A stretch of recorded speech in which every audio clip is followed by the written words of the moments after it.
क्योंकि उसका छोटा भाई मुझे जानता है। जब तक मैं कहता रहूंगा कि उसका यहाँ स्वागत नहीं है, तब तक भले ही वह आपके पट्टे की योग्यता पूरी कर ले, वह यहाँ रहने नहीं आ पाएगा। भाई, तुम जितना ज्यादा बोलते हो, मैं उतना ही ज्यादा उलझन में पड़ जाता हूँ। हाँ हाँ, ताइफू प्लाजा अब मेरा है। अरे क्या, तुमने क्या कहा? ताइफू प्लाजा तुम्हारा है? अजय शर्मा की बातें सुनकर लियू चेंग वहीं अवाक रह गया। ऐसा नहीं था कि उसे इस पर विश्वास नहीं था, उनके रिश्ते को देखते हुए अजय शर्मा के पास उससे झूठ बोलने का कोई कारण नहीं था। बात बस इतनी सी थी कि खबर इतनी चौंकाने वाली थी कि वह उसे तुरंत स्वीकार नहीं कर पा रहा था। बेशक अजय शर्मा ने अपने कार्यों से यह साबित कर दिया और उसे सीधे गांव जियानली से मिलवाने ले गया। जब उन्होंने पहले अनुबंध पर हस्ताक्षर किए थे, तब लियू चेंग की मुलाकात केवल निर्देशक लिन जेंगमिन से हुई थी और उस समय उन्हें निर्देशक की प्रशंसा करने के लिए झुकना और चापलूसी करनी पड़ी थी। किसने सोचा होगा कि इस बार पहुंचने पर न केवल निर्देशक लिन, बल्कि उनके वरिष्ठ अधिकारी दिग्गज गाओ जियानली भी अपने भाई के प्रति अविश्वसनीय रूप से चापलूसी कर रहे थे। जाने से पहले गाओ जियानली ने उनके लिए 2 साल का किराया माफ करने का भी फैसला किया और व्यक्तिगत रूप से उन्हें अपनी कंपनी का पूरा नवीनीकरण उपहार में दिया, जिससे लियू चेंग अभिभूत हो गए और उन्हें लगा जैसे वे सपना देख रहे हों। उसे खुद भी नहीं पता था कि बाद में वह ऑफिस की इमारत से बाहर कैसे निकल पाया। अरे वाह भाई, तुम सचमुच अद्भुत हो। बस सामान्य, इसे शांत रखो। शांत, अजय शर्मा ने हंसते हुए कहा। अच्छा, क्या आपको अभी भी गाओ फैंग याद है? हाई स्कूल का क्लास मॉनिटर। बिल्कुल सही, हमारे हाई स्कूल के कई सहपाठी दिल्ली शहर में काम कर रहे हैं और अपना व्यवसाय शुरू कर रहे हैं। इस बार उन्होंने एक रात्रिभोज का आयोजन किया और ली जुएटिंग को भी आमंत्रित किया। ली जुएटिंग दिल्ली शहर भी आए थे। वह नाम सुनकर अजय शर्मा काफी हैरान रह गया। ली जुएटिंग उनकी हाई स्कूल की क्लास प्रेसिडेंट थीं। वह न केवल पढ़ाई में उत्कृष्ट थीं, बल्कि कैंपस की सबसे खूबसूरत छात्रा भी थीं। उस समय बहुत से लोग उस पर फिदा थे, लेकिन बाद में उन्हें पता चला कि वह विदेश चली गई है। हाँ, कहा जाता है कि वह देश लौट आए और मोदू में एक बड़ी कंपनी में प्रबंधक बन गई। वह फिलहाल यहाँ की शाखा में कारोबार संभाल रही है, इसलिए वह संयोगवश जियानगदू शहर में है। इसीलिए गाओ फैंग ने उसे आमंत्रित किया। असल में गाओ फैंग ने मुझसे कहा था कि मैं तुम्हें भी साथ चलने के लिए कहूँ, लेकिन मैंने सोचा। हाँ, तुम तो जानते ही हो कि गाओ फैंग किस तरह का आदमी है। मुझे डर था कि अगर तुम जाओगे तो तुम्हें घिन आ जाएगी, लेकिन अब मुझे लगता है कि तुम्हें जाना चाहिए और उस बेवकूफ़ के मुंह पर जोरदार थप्पड़ मारना चाहिए। मैं उस आदमी को बहुत दिनों से बर्दाश्त नहीं कर पा रहा हूँ। जैसे ही लियू चेंग ने इसका जिक्र किया, अजय शर्मा उसके इरादे समझ गया। स्कूल में गाओ फैंग उसे हमेशा नापसंद करता था क्योंकि वह उससे ज्यादा सुंदर और पढ़ाई में बेहतर था। गाओ फैंग को क्लास मॉनिटर का पद महज एक दिखावा ही मिला था, वो भी अपने परिवार की नवधनीय पृष्ठभूमि के सहारे। असल बात यह थी कि इस लड़के को ली जुएटिंग हमेशा से पसंद थी, लेकिन जब भी उसने उसे रिझाने की कोशिश की, उसे ठुकरा दिया गया। फिर भी ली जुएटिंग उस समय अजय शर्मा के साथ एक छोटी सी परछाई की तरह चिपकी रहती थी, जिससे स्वाभाविक रूप से गाओ फैंग को गुस्सा आता था। इसलिए जब भी उसे मौका मिलता, वह अजय शर्मा से झगड़ा करने की कोशिश करता और इस वजह से उन दोनों के बीच काफी झड़पें हो चुकी थीं। लियू चेंग के अनुसार गाओ फैंग पिछले 2 वर्षों में भाग्यशाली प्रतीत हुए हैं। उनके परिवार का व्यवसाय दिल्ली शहर तक फैल गया था और उन्होंने खुद भी कुछ धन अर्जित किया था। तो ये जानकर कि ली जुएटिंग दिल्ली शहर में है, उसका मन फिर से सक्रिय हो गया, यह उम्मीद करते हुए कि शायद उसे फिर से मिलने का मौका मिल जाए। संयोगवश ये सुनकर कि अजय शर्मा रियल एस्टेट में काम करता है, उसने उसे थोड़ा परेशान करने के लिए अपने घर बुलाने की योजना बनाई। अजय शर्मा के भाई होने के नाते लियू चेंग मूल रूप से उसे इस सभा के बारे में नहीं बताना चाहता था, लेकिन आज अजय शर्मा की शक्ति को देखने के बाद उसने उसे खुद जाने के लिए प्रोत्साहित किया। ठीक है, तो मैं परसों आपके साथ चलूंगा। लियू चेंग के लगातार आग्रह का विरोध न कर पाने और यह सोचकर कि उस छोटी सी परछाई को देखे हुए काफी समय हो गया है, अजय शर्मा इसे देखने जाने के लिए सहमत हो गया। तो फिर बात पक्की हो गई। परसों शाम 6 बजे फोहाई रेस्टोरेंट में। अजय शर्मा के सहमत होने पर लियू चेंग बहुत खुश हुआ और परसों होने वाले समारोह का बेसब्री से इंतजार करने लगा। दोनों ने कुछ देर बातचीत की और फिर अलग हो गए। अजय शर्मा सीधे जिरुई हवेली की ओर गाड़ी चलाकर चला गया। तुमने क्या कहा? तुमने काम बिगाड़ दिया। इस समय हुटिंग याक्सुआन स्थित रुवान परिवार के विला के अंदर रुवान मिंगहुई लौट रहे मैनेजर हे को देखकर बेहद गुस्से में थे। युवा स्वामी हुई, हम लगभग सफल होने ही वाले थे, लेकिन किसे पता था कि अजय शर्मा नाम का एक व्यक्ति अचानक प्रकट हो जाएगा। वह लड़ाई में बहुत माहिर है। हम असफल हो गए। जैसे जैसे वह बोलता गया, उसकी आवाज़ धीमी होती गई और उसने अपना सिर नीचे कर लिया। क्या तुम 10 लोग मिलकर उस अजय शर्मा नाम के आदमी को नहीं संभाल पाए? क्या तुम सब मुफ्तखोर हो? एकदम निकम्मे। वह आदमी सचमुच बहुत ताकतवर है। उसके सारे भाई टूटी हड्डियों के साथ अस्पताल में भर्ती हैं। मैं अपाहिज होने से सिर्फ इसलिए बच गया क्योंकि वह चाहता था कि मैं उसका संदेश पहुंचा दूं। कोई संदेश पहुंचाना है? कौन सा संदेश? उन्होंने कहा कि उनका नाम अजय शर्मा है और ताइफू प्लाजा में रुवान परिवार का कभी स्वागत नहीं किया जाएगा। कितना घमंड है! ये कौन है? ये सुनकर न केवल रुवान मिंगहुई बल्कि पीछे चुपचाप बैठे बूढ़े गुरुजी भी गुस्से से भड़क उठे। उनका क्रोध भड़क उठा और उन्होंने एक तीखी चीख मारी। हालांकि रुवान परिवार दिल्ली शहर के शीर्ष दर्जे के परिवारों में से एक नहीं है, फिर भी वे दुर्जय हैं और ऐसे लोग नहीं हैं जिन्हें कोई भी लापरवाही से धमका सके। दादाजी, इस व्यक्ति के पास सचमुच वह अधिकार है। इसी क्षण शांत भाव से सब कुछ देख रहे रुवान मिंगलियांग ने बोलना शुरू किया। दादाजी, क्या आप भूल गए? इस बार मुझे किराएदारी का अधिकार न मिलने का कारण भी अजय शर्मा ही था और अब ताइफू प्लाजा का नया मालिक वही है। इसलिए अगर वह कहता है कि हम अंदर नहीं जा सकते, तो हमारे पास अंदर जाने का कोई रास्ता ही नहीं बचेगा। तभी रुवान ओल्ड मास्टर को याद आया कि उनके सबसे छोटे पोते ने पहले क्या कहा था। तो ये फिर से अजय शर्मा है। तैफू प्लाजा में जाने की योजना फिलहाल स्थगित कर दी गई है। हालांकि उस जगह पर जाना अच्छा होगा, लेकिन यह महज बोनस है। अगर हमें जगह नहीं मिली तो हम जबरदस्ती नहीं करेंगे। अब आप दोनों को फेग्यांग जिले में जमीन का वह टुकड़ा हासिल करने पर पूरा ध्यान देना होगा। यही हमारी सर्वोच्च प्राथमिकता है। हमारा रुवान परिवार अगले स्तर तक पहुंच पाएगा या नहीं, यह इसी अवसर पर निर्भर करता है। वृद्ध गुरु कुछ क्षण चुप रहे और फिर बोलने लगे। समझ गया दादाजी। दूसरी ओर अजय शर्मा जिरुई हवेली पहुंच गया था। प्रवेश द्वार पर पहुंचते ही वह उस स्थान की भव्यता को देखकर अचंभित रह गया। 14 विलासिता का सार, अमानवीय रूप से भव्य। कहते हैं कि किसी समुदाय का द्वार ही उसका चेहरा होता है। जिरुई हवेली के मुख्य द्वार का ढांचा पूरी तरह से उत्तम हाथीदांत के पत्थर से हस्तनिर्मित किया गया था, जो जैड की तरह सफेद था। प्रत्येक वक्र और जोड़ को सावधानीपूर्वक तराशा गया था और उन्हें पूरी तरह से एक साथ जोड़ा गया था। ऐसा लग रहा था मानो द्वार प्राकृतिक रूप से बना हो और उससे एक भव्य आभा निकल रही हो। प्रवेश द्वार पर तैनात सुरक्षा गार्ड सभी 1.8 मीटर से अधिक लंबे, हटे-कट्टे और असाधारण थे और दिखने में भी औसत से कहीं बेहतर थे। कुछ लोकप्रिय युवा सितारों से भी ज्यादा आकर्षक थे। यहाँ उन्हें सुरक्षा गार्ड के रूप में काम पर रखने के लिए कितनी कीमत चुकानी पड़ेगी, इसकी तो कल्पना मात्र ही की जा सकती है। सुरक्षा चौकी पर अपनी जानकारी दर्ज कराने के बाद सुरक्षा गार्ड ने उसे आगे जाने की अनुमति दी और एक अन्य गार्ड को समुदाय के लिए विशेष रूप से निर्मित इलेक्ट्रिक कार्ट में आगे आगे चलने की व्यवस्था की। आखिरकार यह विला क्षेत्र बहुत विशाल था, पहाड़ों और पानी के किनारे बसा हुआ था। हालांकि वहां सड़क के संकेत थे, लेकिन क्या ये आलीशान संपत्तियां अपनी खास सेवा के लिए ही नहीं जानी जाती थीं? जैसा कि सबसे आलीशान विला क्षेत्र से अपेक्षित था, रास्ते में हर दृश्य को पूरी तरह से प्रस्तुत किया गया था, जिसमें चारों मौसमों वसंत, ग्रीष्म, शरद और शीत ऋतु के विषयों के अनुसार हरियाली लगाई गई थी, जिससे वास्तव में हर कदम पर एक नया दृश्य सामने आता था। यहाँ के सभी विला बड़े स्वतंत्र मकान थे। प्रत्येक घर में 1000 वर्ग मीटर से अधिक का आंतरिक स्थान होने के साथ साथ कम से कम 10 म्यू का एक निजी बगीचा भी था। और जैसे जैसे कोई अंदर की ओर जाता था, विला उतने ही महंगे होते जाते थे। विशेषकर विला नंबर 5 से आगे के विलाओं को व्यावहारिक रूप से संपदा के रूप में वर्णित किया जा सकता है। अंततः सुरक्षा गार्ड के मार्गदर्शन में अजय शर्मा विला नंबर 1 पर पहुंचे, जहां जिरुई मेंशन की संपत्ति प्रबंधन कंपनी के महाप्रबंधक कर्मचारियों के एक बड़े समूह के साथ पहले से ही इंतजार कर रहे थे। नमस्कार आदरणीय श्री अजय शर्मा, मैं वान किमिंग संपत्ति प्रबंधन कंपनी का महाप्रबंधक हूँ।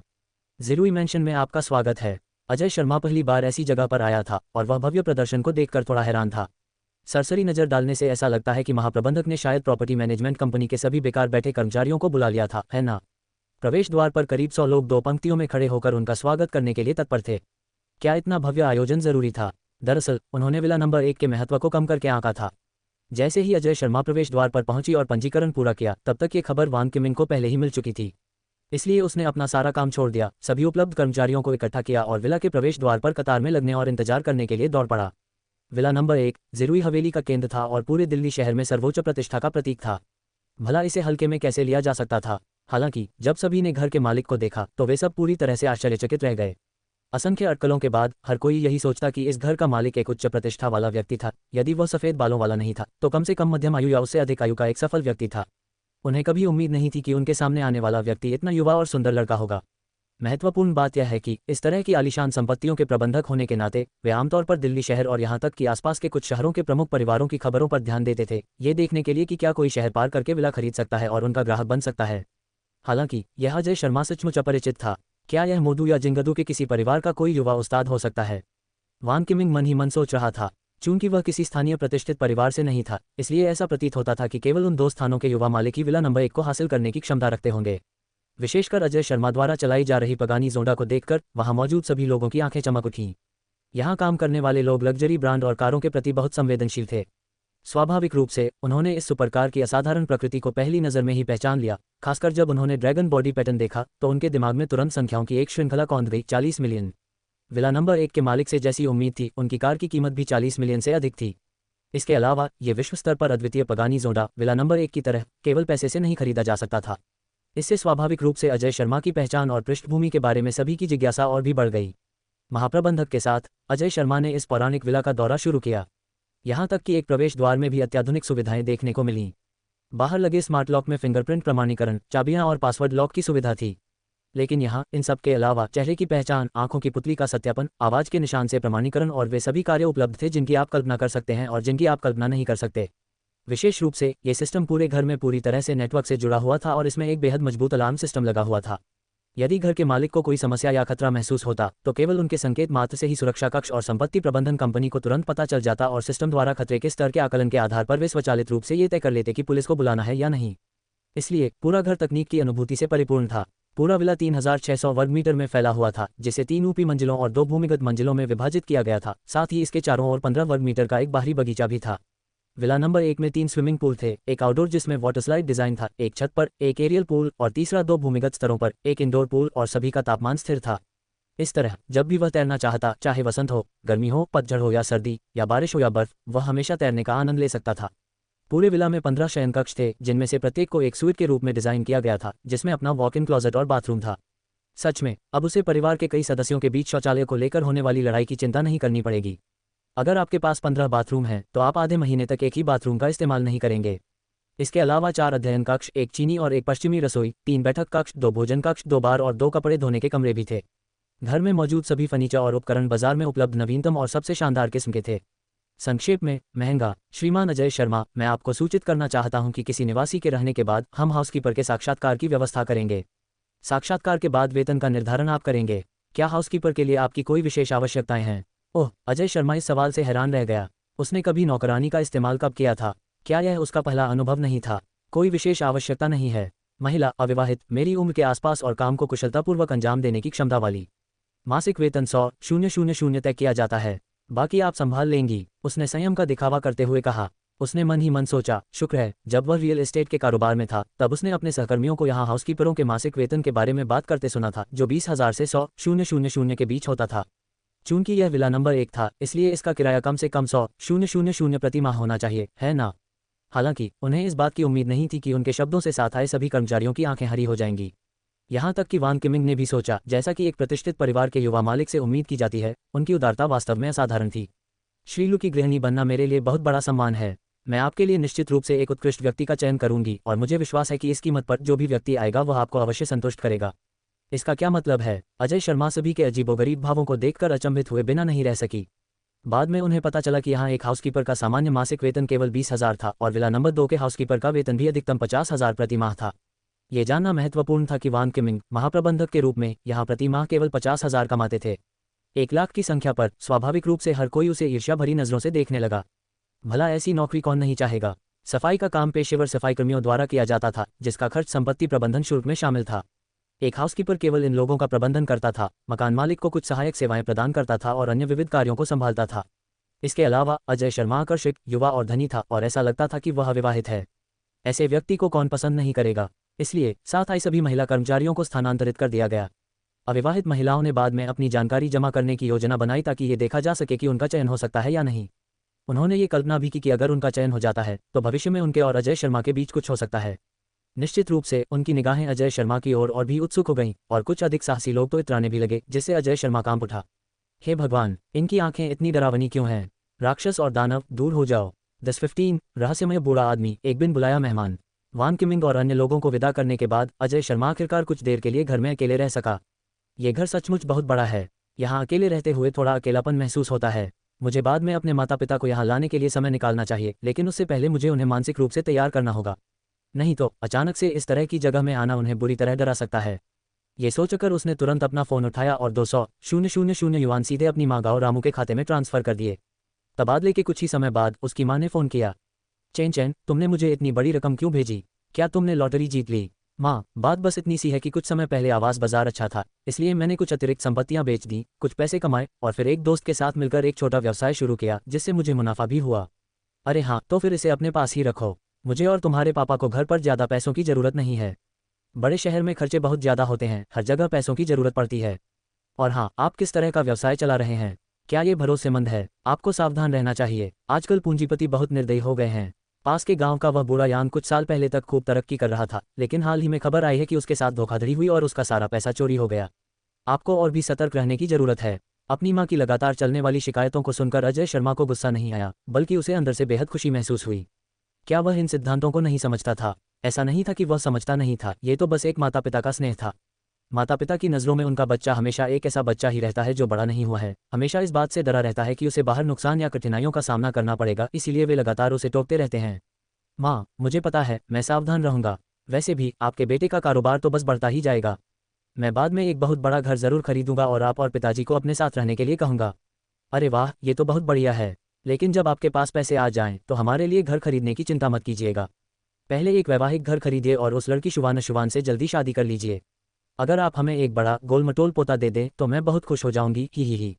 अरे माँ, मैं आपको बताना भूल गई थी, मेरा और विकास जिक्सुआन का ब्रेकअप हो गया है। क्या ब्रेकअप हो गया? क्या हुआ? तुम दोनों 4 साल से साथ थे। इसलिए अपनी माँ की पूछताछ के दौरान अजय शर्मा ने सच्चाई से सब कुछ बता दिया, हालांकि उसने अभी तक अनक्यूई का जिक्र नहीं किया था। अन्यथा अजय शर्मा को चिंता थी कि इतनी जल्दी जल्दी गर्लफ्रेंड बदलना उनके लिए बहुत बड़ा झटका साबित हो सकता है। लेकिन किसने सोचा होगा कि उसकी माँ दृढ़ता से कहेगी, हम अच्छा हुआ। हमें ऐसी औरत की ज़रूरत नहीं है जो सिर्फ खुशहाली बांट सकती है, मुश्किलों में साथ नहीं दे सकती। देर सवेर कुछ न कुछ गड़बड़ तो होनी ही थी। बेटा, मैं तुम्हारा साथ देती हूँ। धन्यवाद माँ। अपनी माँ से थोड़ी देर और बात करने के बाद उसने फ़ोन रख दिया और सोफे पर लेट गया। जब उसकी नज़र पास ही स्थित शराब की अलमारी पर पड़ी तो उसे अचानक शराब की उन 6 पेटियों की याद आ गई जो उसने निकाली थी, लेकिन अभी तक बाहर नहीं निकाली थी। चूंकि वाइन कैबिनेट खाली था, इसलिए उन्हें बाहर निकालकर प्रदर्शित करने में कोई हर्ज नहीं था, क्योंकि आखिरकार वे सभी माउताई और वुलियांगे वाइन थीं। इसलिए उसने सीधे अपने दिमाग का इस्तेमाल करके शराब के 6 बक्से बाहर निकाले। 1960 वुलांगे, 1953 चेलुनपे माउताई, 1979 गुजिन गोंगजियो। लेबल देखकर अजय शर्मा पूरी तरह से भ्रमित हो गई। इसका एकमात्र कारण यह था कि अजय शर्मा को शराब की समझ नहीं थी। वह आमतौर पर सहकर्मियों के साथ भोजन करते समय बाइजियू पीते थे, लेकिन वह हमेशा एर्गोटो या जियांग शियाओबाई ही होते थे। उन्होंने उत्सव भोज में माउताई और वुलियांगे को भी शराब पिलाई थी। लेकिन सच कहें तो उन्होंने कभी भी वाइन की पुरानी किस्मों या चेलुनपाई जैसे ब्रांडों पर ध्यान नहीं दिया था। हालांकि उन्होंने इस पर ज़्यादा ध्यान नहीं दिया और शराब को वाइन कैबिनेट में रखने के विचार को सिरे से खारिज कर दिया। इसका एकमात्र कारण यह था कि इसकी दिखावट वास्तव में घटिया थी। उदाहरण के तौर पर इस गुइजिंग गोंगजियू को ही ले लीजिए, ये बिल्कुल बाहर से खरीदी गई हुआ डियाओ वाइन की तरह दिखती थी, जो एक गोल मटोल बोतल में आती थी। चेलुनपाई माउताई का बाहरी रंग गहरा लाल भूरा था और बोतल का गला किसी तरह के ऑयली क्लॉथ से लिपटा हुआ था, जो देखने में देहाती और पुराने जमाने का लग रहा था। जहां तक वुलियांगे की बात है, बोतल बिल्कुल शुरुआती यांगहे डाकू जैसी दिखती थी। वहां इस तरह की शराब रखना आंतरिक सजावट के साथ बिल्कुल बेमेल लग रहा था। विशेषकर माउताई को लेकर उसे चिंता थी कि अंदर की शराब पीने लायक है या नहीं, इसलिए उसने एक बोतल खोली, नाक पास ले जाकर सूंघा। आश्चर्यजनक रूप से उसमें से सचमुच अच्छी खुशबू आ रही थी। वह भी सोच ही रहा था कि शराब का क्या करे, तभी दरवाजे की घंटी बजी। महामहिम महोदय, क्या मैं आपसे पूछ सकता हूं कि आप कौन हैं? उसने दरवाजा खोला और देखा कि वहां एक बूढ़ा आदमी खड़ा था जिसका माथा ऊंचा था और चेहरा जवान लग रहा था। बूढ़े व्यक्ति की पहली प्रतिक्रिया उसे जवाब देने की नहीं थी, बल्कि अपनी आंखें बंद करने, अपनी नाक को थोड़ा आगे की ओर झुकाने और जोर से सूंघने की थी। फिर नशे में धुत दिखते हुए उसने अचानक अपनी आंखें खोलीं, जो स्पष्ट रूप से उत्साह से भरी हुई थीं। नमस्कार मेरे युवा मित्र, मैं बगल वाले विला नंबर 3 में रहता हूँ। हम पड़ोसी हैं, आप मुझे बूढ़ा किन कह सकते हैं। मुझे आश्चर्य है कि क्या मेरा युवा मित्र इस बूढ़े व्यक्ति का यहाँ आना पसंद करेगा। बेशक, आपका स्वागत है।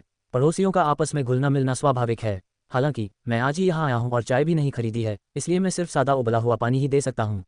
कृपया बुरा न माने बुजुर्ग महोदय। उसने बिना बुलाए आए उस बूढ़े व्यक्ति को गौर से देखा, जो दयालु और परोपकारी प्रतीत हो रहा था, और मुस्कुराते हुए उसे अंदर आने का इशारा किया। उसने सोचा कि यहाँ की सुरक्षा बहुत कड़ी होगी, मालिक के सत्यापन के बिना किसी भी गैर निवासी के लिए समुदाय में प्रवेश करना असंभव होगा। हा, बहुत बढ़िया, बहुत बढ़िया, बहुत बढ़िया। मेरे प्यारे दोस्त, इस बूढ़े आदमी ने तुम्हारे नए घर में जाने की खुशी में एक छोटा सा उपहार भी लाया है। बूढ़े किन को अजय शर्मा की कम उम्र में ही इतनी स्पष्टवादिता देखकर थोड़ा आश्चर्य हुआ। उन्हें उम्मीद थी कि विला नंबर 1 में रहने लायक युवा व्यक्ति शायद अभिमानी होगा और हो सकता है कि वह दूसरों को नीचा भी समझे। बूढ़े किन, आप बहुत ही विनम्र हैं। चूंकि यह हमारी पहली मुलाकात है तो मैं कैसे स्वीकार कर सकता हूँ। ओह, वह तो बस विनम्रता दिखा रहा था, लेकिन इससे पहले कि वह अपनी बात पूरी कर पाता, अजय शर्मा अचंभित रह गया। क्या यही वो छोटा सा तोहफा है जिसका जिक्र आपने मेरे गृह प्रवेश के लिए किया था? 2 भुनी हुई बत्तखें, मूंगफली का एक पैकेट और एक प्लेट। क्या उसमें सुअर के सिर का मांस है? अरे बाप रे! असल बात तो यह है कि उसने बूढ़े आदमी को इतना सारा सामान लाते हुए पहले कभी नहीं देखा था। अचानक से यह सारा सामान पूरी मेज पर कैसे फैल गया? और वह क्या कर रहा है? इसी समय बूढ़ा किन वास्तव में रसोई में भागा और कटोरे, चॉपस्टिक और शराब के गिलास के 2 सेट ले आया, क्योंकि विला खरीदते समय ये सभी वस्तुएं शामिल थीं। इस हाव भाव को देखकर लगता है कि क्या ये बूढ़ा आदमी उसके साथ कुछ ड्रिंक्स पीने की योजना बना रहा है। क्या पड़ोसी संबंध इतनी जल्दी गर्मजोशी से भर जाते हैं? क्या ये कुछ ज़्यादा जल्दबाजी नहीं है? मेरे युवा मित्र, हम दोनों की तुरंत ही अच्छी दोस्ती हो गई। तुम शराब लाओ और मैं बर्तन धोऊंगा। क्यों ना हम शराब पीते हुए जीवन के बारे में बातें करें। बूढ़े किन के उम्मीद भरे चेहरे को देखकर अजय शर्मा वाक रह गया। जीवन के बारे में बातें करना बकवास है। क्या तुम यहाँ सिर्फ शराब थकने आए बूढ़े आदमी हो? तुमने तो नकली बर्तन भी तैयार कर रखे हैं, ये तो साफ साफ दिख रहा है। वह शराब का कितना लालची है। लेकिन सोचने पर पता चला कि भागते भागते आने के बाद से उसने दोपहर का खाना नहीं खाया था, इसलिए उसे सचमुच भूख लगी थी। इसके अलावा शराब की बोतल पहले से ही खुली हुई थी और अकेले पीना निश्चित रूप से 2 लोगों के साथ पीने जितना मजेदार नहीं था। साथ ही हो सकता है कि वह इस बूढ़े आदमी से समुदाय के बारे में कुछ सीख भी ले, खासकर इसलिए कि वे पड़ोसी थे और वह उससे अक्सर मिलता रहता था, इसलिए संबंध बनाना अच्छा था। क्योंकि बूढ़े किन का मूड है तो क्यों ना हम 2-4 ड्रिंक्स पी लें। जैसे ही उसने बोलना समाप्त किया, बूढ़े किन ने उत्सुकता से माओताई की खुली बोतल पकड़ी और 2 शराब के प्यालों में पे डालना शुरू कर दिया। मेरे युवा मित्र, गृह प्रवेश की हार्दिक बधाई। सम्मान के प्रतीक के रूप में ये बूढ़ा व्यक्ति सबसे पहले शराब पिएगा। सर, एक ही घूंट में प्याला खाली हो गया। बूढ़े आदमी के चेहरे पर नशे का भाव और गहरा हो गया और उसकी आंखें चमक उठीं। अच्छी शराब, अच्छी शराब, इतना कहकर उसने दूसरा कप भर दिया। ये दूसरा प्याला हमारे पड़ोसी बनने की खुशी में है, आशा है ये खुशी हमेशा बनी रहेगी। बोलने के बाद एक और कप नीचे रख दिया गया। हमेशा के लिए, बकवास, तुम बूढ़े धोखेबाज हो। ये तीसरा प्याला। रुको बूढ़े आदमी, आराम से, पहले कुछ खा लो, जल्दी मत करो, मेरे पास और शराब है, अगर यह कम पड़े तो हम बाद में एक और बोतल खोल लेंगे। बूढ़े आदमी को एक के बाद एक प्याला पीते देख अजय शर्मा का दम घुट गया। अरे, और भी है। घर में प्रवेश करने के बाद से ही बूढ़े किन की निगाहें माओताई की खुली बोतल पर टिकी हुई थी और अब जाकर उन्होंने दूसरी तरफ रखे शराब के 6 बक्सों पर ध्यान दिया। विशेषकर जब उसने गुइजिंग गोंगजियू को देखा तो उसकी निगाहें उससे हट ही नहीं पा रही थी, मानो उसे कोई खजाना मिल गया हो। 16 अनमोल खजाना, अप्रत्याशित उपहार। हे भगवान, अजय शर्मा यह देखकर चकित रह गया कि जो बूढ़ा आदमी उसके बगल में बैठकर एक प्याला पकड़े उसे बार बार पीने के लिए बहला रहा था, वह पलक झपकते ही गुजिंगोंग वाइन के पास प्रकट हो गया, मानो टेलीपोर्ट हो गया हो।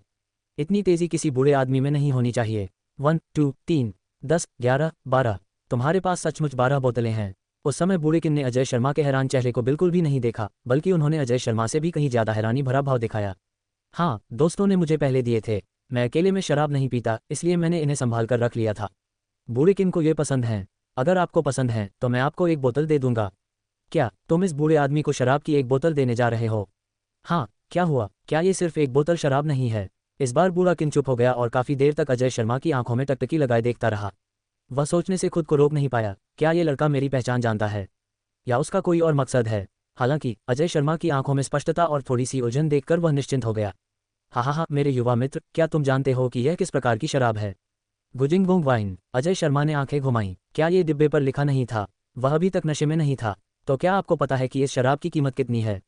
कितने? 1000 से ज्यादा। 1000 से अधिक कहना सही है, लेकिन ये 13.57 मिलियन है।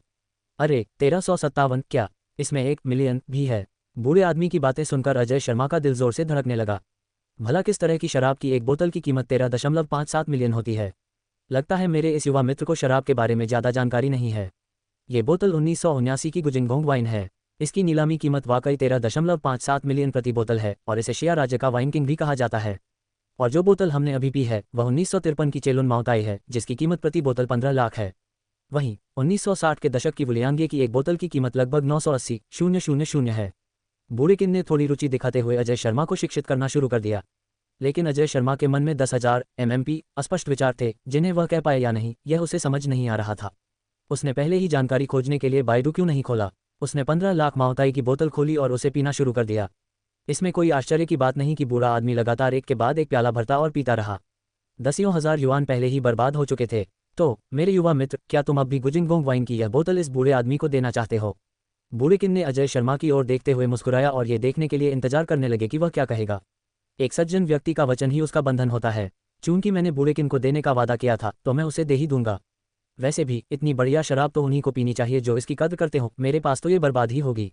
ये शब्द सुनने में तो अच्छे लग रहे थे, लेकिन अजय शर्मा को अंदर ही अंदर कड़वाहट महसूस हो रही थी। कितना फिजूल खर्ची है, 10 मिलियन युआन से अधिक रकम यूं ही लुटा दी। लेकिन सोचने समझने के बाद अब उसके पास सिस्टम था और भविष्य में उसकी संपत्ति में केवल वृद्धि ही होगी। अब समय आ गया था कि वह अपने दृष्टिकोण और दृष्टि को सुधारे। ये सोचते ही अजय शर्मा की सोच में स्वाभाविक रूप से बदलाव आ गया और उसे एहसास भी नहीं हुआ कि उसके दृष्टिकोण का दायरा बढ़ गया है। डिंग, पता चला है कि होस्ट के दृष्टिकोण और मानसिकता में सुधार हुआ है। तत्काल किल खरीदने का एक मौका दिया जा रहा है। डिंग, एक नया उत्पाद सूचीबद्ध किया गया है। कृपया तय करें कि आप इसे खरीदना चाहते हैं या नहीं। होस्ट, उत्पाद हॉनफेंग रियल एस्टेट, मूल्य 1 युआन। बकवास। इस उत्पाद को देखकर अजय शर्मा को तुरंत लगा कि नुकसान उठाना उचित था। हालांकि हॉनफेंग रियल एस्टेट दिल्ली शहर के रियल एस्टेट उद्योग में सबसे अग्रणी कंपनी नहीं है, लेकिन ये रुवान समूह के अंतर्गत आने वाली जिनमाओ रियल एस्टेट से बहुत पीछे भी नहीं है और इसका बाजार मूल्य 10 अरब से अधिक है। इसके अलावा क्या वह कल अपना इस्तीफा नहीं देने वाले थे? लियू दायोंग से मिलने का यह अच्छा समय होगा। बदला न लेना असभ्य व्यवहार है। चूंकि पूर्वजों ने ऐसा कहा था, इसलिए स्वाभाविक रूप से उसे इस मोटे आदमी का अच्छे से ख्याल रखना चाहिए था। इस समय अजय शर्मा द्वारा उसे गुजिंगोंग वाइन की एक बोतल देने के निर्णय के बारे में सुनकर बूढ़े किन की जिज्ञासा अजय शर्मा के बारे में और भी बढ़ गई। हालांकि इतना उदार व्यक्ति किसी प्रतिष्ठित परिवार से ही आ सकता है, फिर भी वह अपरिचित सा लग रहा था। ऐसा प्रतीत होता था कि उन परिवारों में से किसी में भी इस तरह का युवा नहीं था। उपनाम लू, क्या ये कोई मशहूर हस्ती हो सकती है? असंभव। अजय शर्मा वहां उत्साहित हो रहा था और बूढ़ा किन भी यहां अपने अपने अनुमान लगा रहा था। लेकिन बूढ़े ने फिर से पुष्टि की, क्या आप सचमुच इसे मुझे दे रहे हैं? बिल्कुल। अजय शर्मा, जो बेहद खुश था, 13.57 मिलियन की बोतलों के बारे में पूरी तरह भूल चुका था। एक ऐसे व्यक्ति के रूप में जो मिनटों में अरबों कमा सकता है, क्या उसे इसकी परवाह करने की जरूरत थी? बूढ़े आदमी, क्यों ना हम 2-3 कप और पी लें? सच कहूं तो मैंने अभी तक दोपहर का खाना नहीं खाया है और मुझे बहुत भूख लगी है। ओह हाँ हाँ हाँ, ठीक है, पीते रहो। बूढ़े को देखकर लग रहा था कि वह काफी समय से इतने खुश नहीं थे। अजय शर्मा के साथ खाते पीते हुए वह खुलकर मग्न हो गए। शायद ग्रेट स्ट्रेंथ मसल बिल्डिंग पिल लेने की वजह से अजय शर्मा की शराब सहने की क्षमता बढ़ गई थी। अनजाने में ही उन्होंने माउताई की 2 और बोतलें और वुलियांगे की 2 बोतलें खोल लीं। दोनों ने मिलकर कुल 5 बोतलें पी लीं, फिर भी वह पूरी तरह ठीक था। हालांकि उन्हें यह भी एहसास हुआ कि असल में प्रभावशाली व्यक्ति बूढ़ाकिन था। उसने अस्थि मज्जा शुद्धि करवाई थी, लेकिन उस बूढ़े व्यक्ति ने नहीं। उतनी ही मात्रा में शराब पीने के बावजूद वह ताई पर्वत की तरह स्थिर रहा, बस उसका चेहरा थोड़ा लाल हो गया था। उस बूढ़े व्यक्ति की शराब सहने की क्षमता वाकई अद्भुत थी। तभी लियू चेंग ने फोन करके रात के खाने की योजनाओं के बारे में पूछा। लेकिन ये देखकर कि बूढ़ाकिन उत्साह से शराब पी रहा था, उसने लियू चेंग को बस इतना कहा कि वह भी आकर उनके साथ भोजन करे। जब लियू चेंग ने सुना कि अजय शर्मा जिरुई हवेली में, विशेष रूप से प्रसिद्ध विला नंबर 1 में रह रहा है, तो वह स्वाभाविक रूप से फिर से चौंक गया। घर में प्रवेश करने के बाद भी वह पूरी तरह से स्तब्ध था, कभी कभी खुद को चुटकी काटता था। उसे ऐसा लग रहा था जैसे वह अभी तक जागा ही नहीं है। अजय शर्मा ने वान किमिंग से समुदाय के निजी होटल में कुछ स्नैक्स और साइड डिश तैयार करवाए और उन्हें विला में मंगवा लिया, ताकि बाद में रात के खाने के दौरान पीना जारी रख सके। हालांकि जब वान किमिंग ने वहां बूढ़े मास्टर किन को अजय शर्मा के साथ खुलकर बातचीत और हंसते हुए देखा, तो उसके चेहरे पर स्पष्ट रूप से हैरानी का भाव दिखाई दिया। ऐसा लग रहा था मानो उसने दुनिया के 10 अजूबों में से एक को देख लिया हो, जिससे अजय शर्मा को और भी ज्यादा यह एहसास हुआ कि बूढ़े किन की पहचान असाधारण थी। सच कहूं तो शराब पीने के बाद बूढ़े किन ने उसे कई ऐसी बातें बताईं जो वह नहीं जानता था, और उसे ये बातें बहुत दिलचस्प लगीं। उदाहरण के लिए, कुछ निजी नीलामियों में अक्सर चमत्कारिक वस्तुएं शामिल होती हैं, या फिर कुछ बड़े लोगों ने किस तरह अपनी दौलत बनाई, उसका इतिहास बूढ़े किन ने उसे अनमोल धरोहरों की तरह सुनाया। जहां तक उनके सच या झूठ होने की बात है, तो वे शायद सच ही थे, है ना? लियू चेंग भी स्पष्टवादी थे और धीरे धीरे वे सहज हो गए, जिससे शराब पीने का सत्र 2 लोगों से बढ़कर 3 लोगों का हो गया, और यह काफी जीवंत हो गया। जब वुलियांगे की सभी 12 बोतलें खत्म हो गईं और माओताई की केवल 7 बोतलें बचीं, तो लियू चेंग बेहोश होकर फर्श पर गिरने वाला पहला व्यक्ति था। अगला नंबर बूढ़े किन का था। इस बार वह पूरी तरह से नशे में धुत था, और बाद में उसने अजय शर्मा को भी खींच लिया और उससे पक्के दोस्त बनने की इच्छा जताई। अगर वे सचमुच शपथ लेकर भाई बन गए, तो बाहरी दुनिया में शायद अराजकता फैल जाएगी। सौभाग्यवश दरवाजे की घंटी बजी और अजय शर्मा बच गया। उसने दरवाजा खोला और एक ऐसी महिला को देखा जिसकी खूबसूरती को कम से कम 96 अंक मिले थे। तुम किसे ढूंढ रहे हो? नमस्कार, क्या मैं पूछ सकती हूँ कि दादाजी किन अंदर हैं? मैं उनकी पोती हूँ। आने वाला व्यक्ति सू फुलिंग था। बूढ़ा किन दोपहर में कुछ देर के लिए घर गया था, लेकिन जैसे ही वे दोपहर का भोजन करने वाले थे, उसने अचानक घोषणा की कि वह थोड़ी शराब पीने बाहर जा रहा है। उसने मेज से भुनी हुई बत्तख और मूंगफली के साथ सुआ का सिर उठाया और जल्दी से निकल गया और उनसे कहा कि वे उसका इंतजार न करें। बूढ़े किन कभी कभी ऐसा व्यवहार करते थे और सू फुलिंग को इसकी आदत हो चुकी थी। हालांकि वह दोपहर में चले गए थे और अब लगभग आधी रात हो चुकी थी, फिर भी बूढ़े किन अभी तक वापस नहीं लौटे थे, जो पहले कभी नहीं हुआ था। इसलिए सू फुलिंग ने प्रॉपर्टी मैनेजमेंट से पूछताछ की। वह पहले निगरानी फुटेज देखकर उसे ढूंढने वाली थी, लेकिन उसे बताया गया कि बूढ़ा किन विला नंबर 1 में मालिक के साथ मौज मस्ती से शराब पी रहा था और शायद नशे में धुत होने वाला था। इससे सू फुलिंग दंग रह गई। हालांकि बूढ़े किन को शराब पसंद थी, लेकिन उन्हें कुछ कप पीने से पहले बेहतरीन शराब चाहिए होती थी और साथ पीने वाला व्यक्ति भी उनके अनुकूल होना चाहिए था। नशे में धुत होने की बात तो छोड़ ही दीजिए, बाहर कितने कम लोग उस बूढ़े आदमी के साथ शराब पीने के योग्य थे, इस बात को छोड़ दे तो केवल उसकी सहनशीलता को देखते हुए बूढ़ा किन 1000 प्याले पीने के बाद भी नशे से अप्रभावित रहता था। साथ ही उसकी पसंद नापसंद को देखते हुए उसे नशे में धुत होने के लिए पर्याप्त अच्छी शराब कहाँ से मिलती। इसलिए ये खबर सुनकर वह बेहद उत्सुक हो गई और सीधे दरवाजा खटखटाने के लिए आ गई। वह भी विला नंबर 1 के दिग्गज मालिक से मिलना चाहती थी। जैसे ही दरवाजा खुला और उसने बोलना शुरू किया, उसे अजय शर्मा का चेहरा साफ दिखाई दिया। अरे वाह, ये तो आप हैं। क्या आप अजय शर्मा हैं? 17 जीवन में एक बार मिलने वाला अवसर, सिकाडा का पीछा करता हुआ ओरियोल पक्षी। आप मुझे जानते हैं? सू फुलिंग द्वारा अपना नाम पुकारे जाने पर अजय शर्मा थोड़ा भ्रमित महसूस हुआ। उसे काफी देर तक देखने के बाद इस बात की पुष्टि करने के अलावा कि उसके सामने खड़ी महिला निश्चित रूप से बेहद खूबसूरत थी, वह ये पता नहीं लगा सका कि वह कौन थी। हालांकि वे इससे पहले एक बार संजिंग वायाडक्ट पर मिल चुके थे, लेकिन उस समय वे दोनों अपनी अपनी कारों में थे और एक दूसरे को नहीं देख पाए थे। और अगर उसने सू फुलिंग को देखा भी होता, तो उसके मौजूदा मेकअप और पहनावे को देखकर अजय शर्मा निश्चित रूप से उसे पहले के स्ट्रीट रेसिंग के बदमाश से नहीं जोड़ पाता। दरअसल प्रॉपर्टी मैनेजर वान किमिंग ने मुझे बताया कि मेरे पिताजी यहाँ शराब पी रहे थे और मैंने उनसे पूछने के बाद ही आपका नाम अजय शर्मा पता किया। सू फुलिंग ने मन ही मन खुद को कोसा और उत्तेजना में लगभग खुद को बेनकाब कर दिया। उसने काफी समय पहले आंची से अजय शर्मा की तस्वीर देखी थी, लेकिन अजय शर्मा को यह नहीं पता था कि वह आंची की सबसे अच्छी दोस्त है। इस बार उसे छुपकर अजय शर्मा पर नजर रखनी थी। अगर वह खुद को सबके सामने जाहिर कर देती और अजय शर्मा सतर्क हो जाता, तो वह उस पर नजर कैसे रख पाती। इसलिए जब अजय शर्मा ने पूछा, तो उसने तुरंत एक बहाना बना लिया।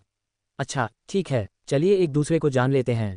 मैं अजय शर्मा हूँ। सू फुलिंग, अंदर आइए। बूढ़ा आदमी नशे में लग रहा है, मैं आपको उसे वापस ले जाने में मदद करूंगा। बैठक कक्ष में प्रवेश करते ही सू फुलिंग ने देखा कि बूढ़ा किन कुर्सी की पीठ को गले लगाकर खुद से कुछ बुदा रहा है, तो वह और भी अधिक आश्चर्यचकित हो गई। वह सचमुच नशे में था, नाटक नहीं कर रहा था। इस समय वह अजय शर्मा को ध्यान से देखने से खुद को रोक नहीं पाए। यह इतना आसान नहीं है। बूढ़ा किन बहुत ही नखरे वाला व्यक्ति है, खासकर जब पीने के साथियों की बात आती है। इसके अलावा अजय शर्मा खुद पूरी तरह से होश में रहते हुए भी उसने बूढ़े किन को इतना नशे में धुत कर दिया, तो उसकी शराब सहने की क्षमता कितनी अच्छी थी। इसके अलावा ये लू चेन एनक्यूई द्वारा वर्णित अजय शर्मा से बिल्कुल अलग लग रहा था। क्या उसने यह नहीं कहा था कि वह हॉनफेंग रियल एस्टेट डेवलपमेंट में सिर्फ एक सेल्स पर्सन था? तो वो अचानक जिरुई हवेली के विला नंबर 1 के मालिक कैसे बन गए? अगर बूढ़े किन को ये विला हासिल करना भी होता तो इसमें बहुत मेहनत लगती। सू फुलिंग की अजय शर्मा के बारे में जिज्ञासा और भी बढ़ गई और उसने सोचा कि उसे कल हॉनफेंग रियल एस्टेट जाकर उसके बारे में जानकारी जुटानी चाहिए। वह नहीं चाहती थी कि उसकी सबसे अच्छी दोस्त किसी ऐसे व्यक्ति के साथ रिश्ते में पड़े जिसका पिछला रिकॉर्ड स्पष्ट न हो। अपने मन में चल रहे विचारों के बावजूद लड़की ने लापरवाही से अपना फ़ोन निकाला और बूढ़े आदमी किन के साथ तस्वीरें खिंचवाने लगी। इस तरह का अवसर जीवन में एक बार ही मिलता है, उसे नहीं पता था कि वह दोबारा इस तरह की तस्वीरें कब ले पाएगी। आमतौर पर यह बूढ़ा आदमी हमेशा उसे बताता रहता था कि क्या करना है, लेकिन अब जब उसके पास बूढ़े किन की नशे में धुत होने की शर्मनाक तस्वीरें हैं, तो वह देखेगी कि क्या वह भविष्य में भी इतना ही आत्मसंतुष्ट रहेगा। सू फुलिंग को तस्वीरें लेते समय इतनी शरारती हंसी हंसते देख अजय शर्मा खुद को रोक नहीं पाया और उसने अपना माथा रगड़ा और एक व्यंग्यात्मक मुस्कान दी। ये बूढ़ा आदमी और युवती दोनों ही चिंताजनक और सनकी व्यक्ति थे। जैसे ही सू फुलिंग बूढ़े किन को जाने में मदद कर रही थी, उसने अचानक बाहर खड़े पगानी जोड़ा पर नजर डाली और अपनी भौहें ऊपर उठा लीं। श्रीलू, क्या ये कार आपकी है? हाँ, क्यों? क्या आप आज सुबह इस कार को सेंजिंग नंबर 7 वॉइडिक तक चला कर लाए थे? तुम्हें कैसे पता? अजय शर्मा उलझन में दिख रहा था। एक निश्चित उत्तर मिलते ही सू फुलिंग की आंखें अचानक चमक उठीं। ये सचमुच ऐसा मामला था जैसे हर जगह खोजने के बाद बिना किसी प्रयास के मनचाही चीज मिल गई हो। उसे उम्मीद नहीं थी कि जिस ड्राइविंग विशेषज्ञ की वह तलाश कर रही थी वह अजय शर्मा होगा। हालांकि इससे सू फुलिंग और भी ज्यादा उलझन में पड़ गई। सारे संकेत अजय शर्मा की प्रतिभा की ओर इशारा कर रहे थे।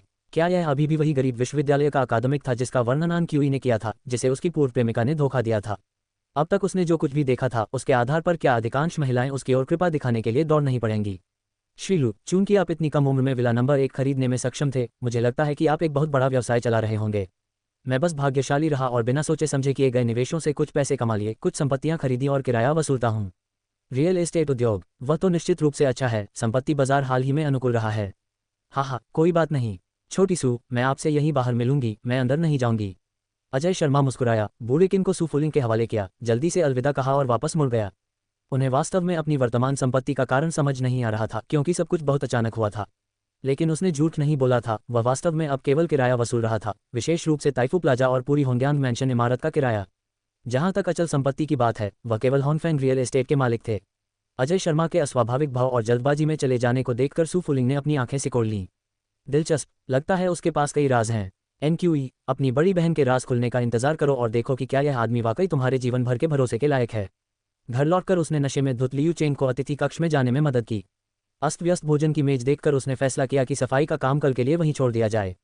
उसने समय देखा, सिस्टम मॉल के अपडेट होने का समय लगभग हो चुका था, इसलिए उसने पहले नहाने का फैसला किया। डिंग, मॉल के आइटम अपडेट हो गए हैं, कृपया स्वयं जांच लें, होस्ट। जैसे ही उसने नहाना खत्म किया, सिस्टम की सूचना सुनाई दी और अजय शर्मा ने तुरंत संदेश खोला। आइटम, फुहाई रेस्टोरेंट, कीमत 1 युआन। वाह, क्या संयोग है! क्या ये वही रेस्टोरेंट नहीं है जहां लियू चेंग ने बताया था कि उसके सहपाठी इकट्ठा हो रहे हैं? बहुत मजा आने वाला है। अजय शर्मा मुस्कुराया और इसे खरीदने का फैसला किया। उसके सिस्टम स्पेस में फुहाई रेस्टोरेंट के लिए एक पूर्ण अधिग्रहण और हस्तांतरण समझौता दिखाई दिया। गाओ फैंग हाई स्कूल में दिखावा करने का शौकीन था और लगातार उसका विरोध करता रहता था, वह काफी परेशान करने वाला था। ये स्पष्ट था कि इस बार उसे रात के खाने पर आमंत्रित करने का इरादा अच्छा नहीं था, वह उसे नीचा दिखाने का अवसर तलाश रहा होगा। वह देखेगा कि समय आने पर वह आदमी समझदार साबित होता है या नहीं, अन्यथा उसे सबक सिखाना ही पड़ेगा।